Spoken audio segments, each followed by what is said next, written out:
বন্ধুরা ফাইনালি কিন্তু তরকারিটা একদম নামিয়ে নিয়েছি। এই যে দেখুন কত সুন্দর হয়েছে, কাতল মাছের ডিম, সাথে কাতল মাছ আর সাথে আছে ঢেঁড়স। ঢেঁড়সগুলো কিন্তু সম্পূর্ণ আস্তা রয়েছে। আর দাদা ভাই কিন্তু খেয়ে রিভিউ দিয়ে দিচ্ছে ফাটাফাটি হয়েছে। বন্ধুরা একবার হইলেও এখন কিন্তু বাজারে কচি কচি ঢেঁড়স পাওয়া যায়। আর যেহেতু আমার বাড়ির মাছ, এটা তো একটু বেশি ভালো লাগে। আর বাজারের মাছ তো চাষের মাছ, ফরমালিন খাওয়ায়, ফরমালিন দিয়ে আনে, সেক্ষেত্রে একটু স্বাদটা কম আসে। তারপরেও এভাবে একটু রান্না করে দেখবেন বন্ধুরা, আশা করি আপনাদের কাছে খুব খুব ভালো লাগবে ভিডিওটি। আর সম্পূর্ণ ভিডিও দেখে অবশ্যই একটা লাইক কমেন্ট করে যাবেন বন্ধুরা।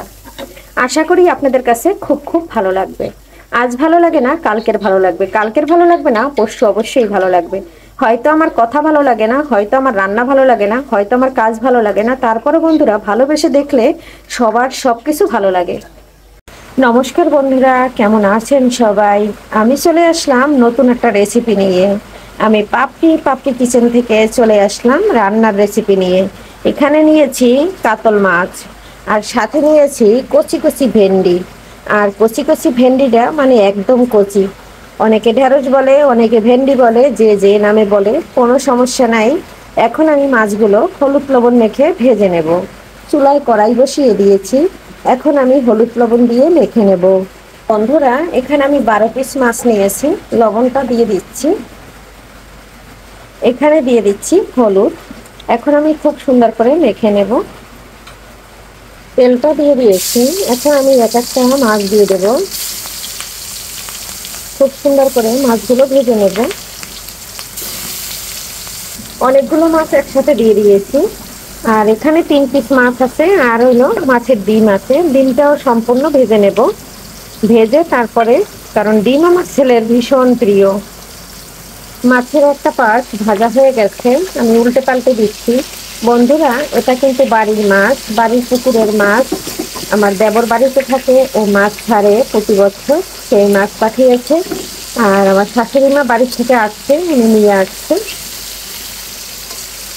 আর পুকুরের মাছ তো খেতে ভীষণ মজা লাগে, এটা আমরা বন্ধুরা সবাই জানি। তাই মাছগুলো খুব সুন্দর করে উল্টে নিচ্ছি। কাছে এবং দূরে, দেশ ও দেশের বাহির থেকে যারা আমার ভিডিও দেখছেন এবং দেখেন, তাদের জন্য রয়েছে অনেক অনেক ভালোবাসা। এবং এভাবে আমাকে ভালোবাসা দিবেন। আর আপনাদের কমেন্ট করতে আমার ভীষণ ভালো লাগে। আর কমেন্টের উত্তর দিতে হয়তো একটু দেরি হয়, তবে বন্ধুরা কেউ মন খারাপ করবেন না। আর আমি এত কমেন্ট আসে, নামগুলো মনে রাখতে পারি না, তাই কিন্তু কারো নাম বলি না। একজনের নাম বললে আরেকজনের নাম না বললে সে মন খারাপ করে, এজন্য আমি কারো নাম বলি না। আমি ভিডিও করার সময় সবাইকে ধন্যবাদ জানাই দেই। আর সবাইকে আমার মন থেকে অফুরন্ত ভালোবাসা রইল সবার জন্য। এভাবে আমার পাশে থাকবেন, আমাকে সাপোর্ট করবেন। বন্ধুরা গত 2 দিন আগে আমি একটা রেসিপি দিয়েছি, সেটা হইলো পানি কচু দিয়ে ইলিশ মাছের লেজা দিয়ে রান্না করেছি। সেখানে কিন্তু অনেকে ভুল কমেন্ট করেছে যে শসা দিয়ে নাকি আমি ইলিশ মাছ রান্না করেছি। তবে আমি কারো নাম বলতে চাই না, রাগও করবেন না। তার কারণ ভিডিওটা দেখে একটা কমেন্ট করবেন, ভিডিও না দেখে কমেন্ট করবেন না। আমি কিন্তু সবার ভিডিও ফুল ওয়াচ করে দেই, কারণ আমার 2টা মোবাইল, একটা কম্পিউটার। সারাক্ষণ আমি কিন্তু অ্যাপ সহ ভিডিও দেখে দেই। কারো আমি এত স্কিপ করি না, কারণ আমার বাসায় ওয়াইফাই আছে, কম্পিউটার আছে, ছেলে আছে, ভাগনা আছে, সবাই মিলে মানে আমার সবার ভিডিওগুলো আমি দেখে দেয়। অবশ্য আপনারা, আমি যে ভিডিও দেখি সেটা আপনাদের প্রমাণ দেখাই না, কারণ এটা হইল ভগবানের আশীর্বাদ। আর যদি আপনারা বিশ্বাস করেন তো ভালো, কিন্তু এভাবে কমেন্ট করবেন যেহেতু আমি যা রান্না করছি সেই রিলেটিভ কমেন্ট করবেন। কারণ আমি রান্না করছি কচু, অনেকে লেখছে শসা, এটা আসলে ঠিক না বন্ধুরা। তবে কারো নাম বললাম না, সবাই একটু ভিডিও দেখে তারপরে কমেন্ট করবেন, এটা প্লিজ প্লিজ সবার কাছে অনুরোধ।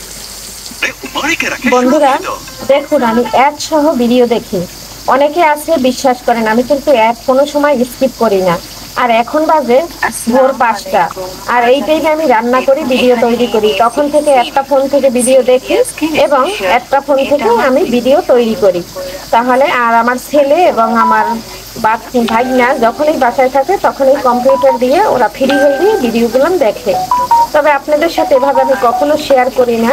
তবে কালকের কমেন্টগুলোতে শেয়ার না করলে পারলাম না। বন্ধুরা মাছটা একদম ভাজা হয়ে গেছে, এখন আমি তুলে নিচ্ছি। আর আমি খুব সুন্দর করে কিন্তু একদম মাছটা ভেজে নিয়েছি। আর এখন কিন্তু ফুটতে শুরু করে দিয়েছে। এই পর্যায়ে কিন্তু মাছটা ভাজা একদম সম্পূর্ণ হয়ে গেছে। এখন আমি তুলে নেব। হাতে ধরে ভিডিও করি তাই কিন্তু তোলাটা আপনাদের সাথে শেয়ার করতে পারি না। এই যে দেখেন বন্ধুরা কিভাবে আমি একটা দেখে দেই, প্রতিটা ভিডিওর অ্যাপ এভাবে আমি দেখে দেই। দেখেন বন্ধুরা এই ভিডিওটাই কিন্তু এই যে দুইবার অ্যাড দিল, আরো একবার অ্যাড লাস্টের দিকে দেবে। সম্পূর্ণ অ্যাড আমি দেখে নেই। আজকে কিন্তু ভিডিও রিলেটিভ কথা আমি খুব কম বলবো, শুধু এগুলো নিয়ে আপনাদের দেখাবো। এই যে দেখেন বন্ধুরা আরো একটা ভিডিও শুরু হয়ে গেছে। বন্ধুরা মাছের ডিমগুলো খুব সুন্দর করে ভেজে নিয়েছি, এই যে দেখুন। আর মাছ ছিল 3 পিস, সেটাও ভেজে নিয়েছি। এখন আমি তুলে নিচ্ছি। ডিমটা উঠিয়ে নিয়ে কয়েকটা জিরা দিয়ে দিয়েছি। এখন আমি পেঁয়াজটা দিয়ে দিচ্ছি। বন্ধুরা এখানে একটু পেঁয়াজ বাটা আর দিয়ে দিচ্ছি এই যে মরিচ বাটা, একদম ফ্রিজ থেকে বের করে সরাসরি দিয়ে দিয়েছি।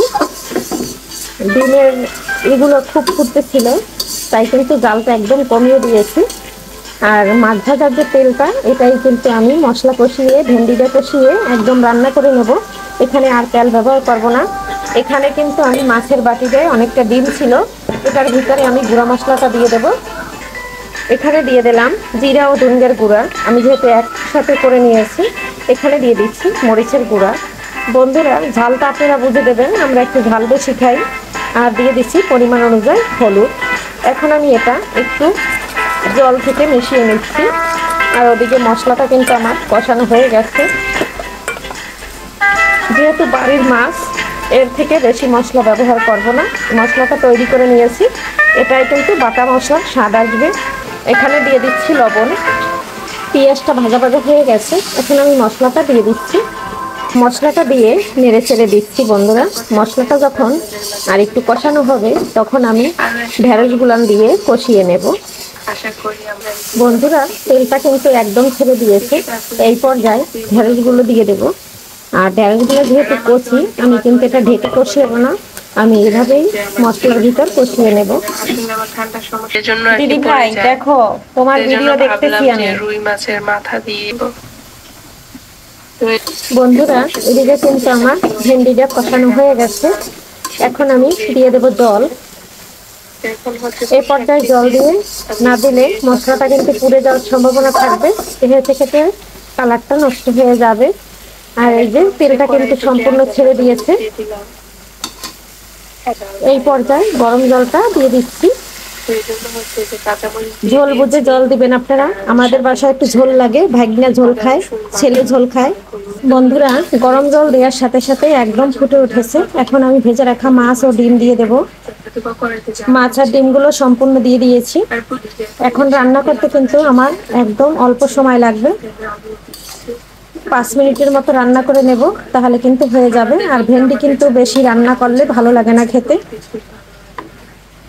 একটা ভিডিওর পরে একটা ভিডিও এরকম শেষ হয়ে চলে আসে, তারপরে আমি এই যে লাইক করে দেই, তারপরে কমেন্ট করে দেই, পরে আর কি আমি আর একটা ভিডিওতে চলে যাই। বন্ধুরা এদিকে কিন্তু আমার রান্নাটা ফাইনালি হয়ে গেছে। ঢেঁড়সটা কিন্তু সম্পূর্ণ সিদ্ধ হয়ে গেছে। এখন আমি ভাজা জিরার গুঁড়া দিয়ে দেব, তারপরে নামিয়ে নেব। আর ঢেঁড়সটা কিন্তু এরকম সবুজ থাকবে আর একদম আস্ত থাকবে। আর কিরকম লাগছে রেসিপিটা অবশ্যই কমেন্ট করতে ভুলবেন না। এই যে দেখুন বন্ধুরা আমি ভাজা জিরার গুঁড়াটা দিয়ে দিয়েছি।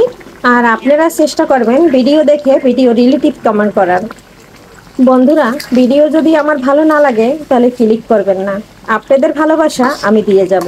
কিন্তু উল্টাপাল্টা কমেন্ট করবেন, এটা আমার ভালো লাগে না, আমার অনেক কষ্ট হয়। যেহেতু আমি রান্না করছি কচু আর লেগপেন শসা, সেটা তো হয় না। আর প্লিজ বন্ধুরা ভিডিওটা দেখে তারপরে কমেন্ট করবেন। অন্তত আমি সবার ভিডিও ফুল দেখে দিই, কিন্তু অন্তত আপনারা আমার ভিডিও ছোট ছোট 5 মিনিট 4 মিনিট আর 6 মিনিট 7 মিনিট বা সর্বোচ্চ 10 মিনিট চেষ্টা করবেন 10 মিনিটের ভিডিও অন্তত 5 মিনিট দেখার। তাও বুঝে নেব যে না আমার দিদিভাইরা বা বন্ধুরা দেখে খুব সুন্দর একটা কমেন্ট করছে, অন্তত ভিডিওটা দেখেছে, তাহলে আমার মনকে সান্ত্বনা দেওয়া যাবে। এখন কিন্তু আমি নামিয়ে নেব। রান্নাটা আমার ফাইনালি একদম রেডি। আর কেমন লাগছে আজকের ভিডিও বন্ধুরা, এখানেই শেষ করছি। পরবর্তীতে দেখা হবে নতুন কোনো রেসিপি নিয়ে। সবাই ভালো থাকবেন, সবাই সুস্থ থাকবেন, যার যার শরীরের দিকে খেয়াল নেবেন।